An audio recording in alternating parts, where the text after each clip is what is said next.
It's a brand new week, which means a brand new memory challenge. And this week's memory challenge, we're going to be learning logical fallacies. Now, logical fallacies have to do with arguments. So a fallacy is something that might seem true when you first hear it or see it, but in reality, it's completely false or dishonest. An example is this. Hey, that person is wearing basketball shorts. He must play basketball. Now, when you first hear that, you might think, hey, that makes sense. But when you think about it, you're like, what? That makes no sense. Just because that person's wearing basketball shorts doesn't mean he plays basketball. Maybe he just likes wearing basketball shorts. That's a logical fallacy. Logical fallacies make your argument weak. They may make your argument sound really, really good, but if someone points out that one thing that makes no sense, your argument starts collapsing on itself. Now, I'll be honest, I used to use logical fallacies all the time before I knew what they were because they made my argument sound really good.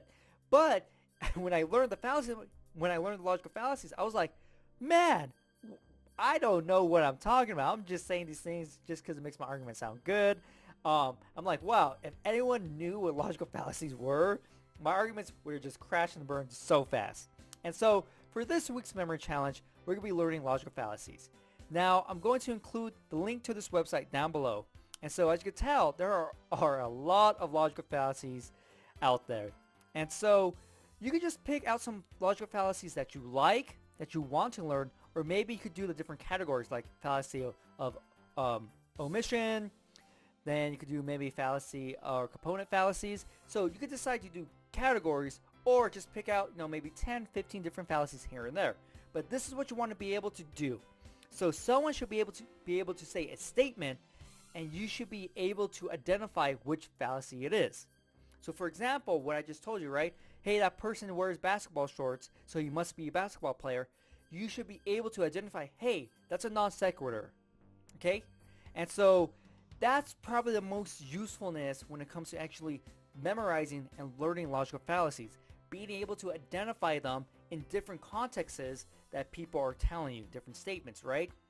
And so whatever it is, for example, the non sequitur I gave you, whatever someone's saying, maybe it doesn't have to do with basketball shorts, maybe it has to do with cars next time, but you should always be able to identify, hey, that's a logical fallacy, that's a non sequitur. And so once you get into logical fallacies, you start having a lot of fun with it. I think the movie was Thank You for Smoking, and it has to do with this lobbyist who was a lawyer for the tobacco companies, or I guess he was a lobbyist for the tobacco companies, and so he uses a lot of logical fallacies to kind of divert things away, so the tobacco companies get away clean. And so watching that movie after we actually learned these was so cool because the arguments he was trying to give, you were able to dissect them like, hey, that's a logical fallacy, that makes no sense.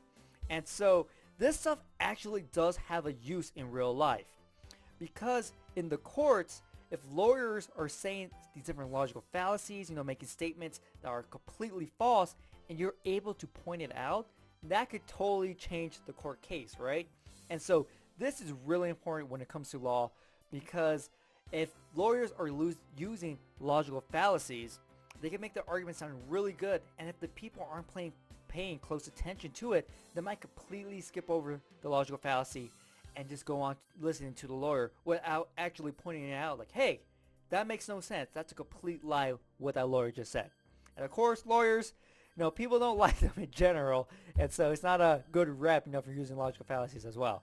But yeah, so hopefully you enjoy this memory challenge because I think it's really fun when people say statements and you're able to identify the logical fallacy that statement has.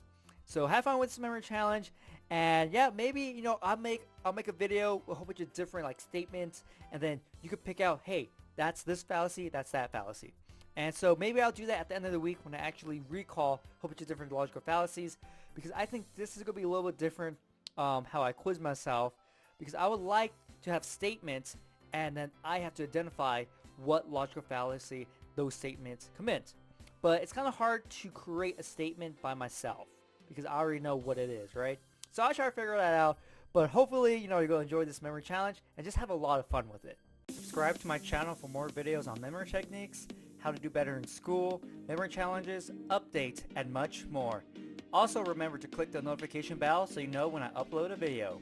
You can follow me on Facebook and Twitter. The links are down below in the description. You also can check out these videos. If you want to learn all the memory techniques and learn how to apply them to all sorts of information, or if you want to start competing in memory competitions, you can check out my programs down below in the description. Look forward to my next video and get ready to get the best memory of your life.